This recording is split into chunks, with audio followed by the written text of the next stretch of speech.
Chowdhury, and I am an aspiring poet.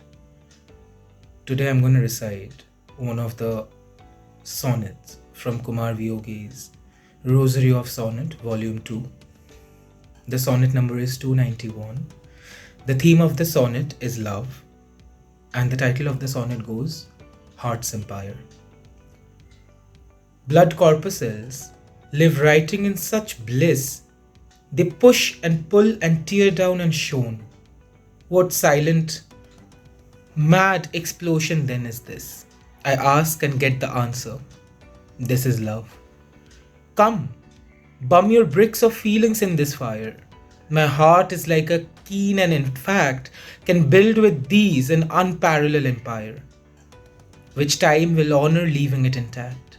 Come, take your raw emotions in your hand, then bake them well on burning coals that glow of love, and in the waiting let you stand, for patience does them good, toss them slow.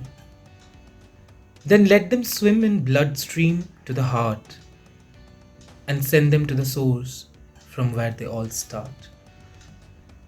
Thank you.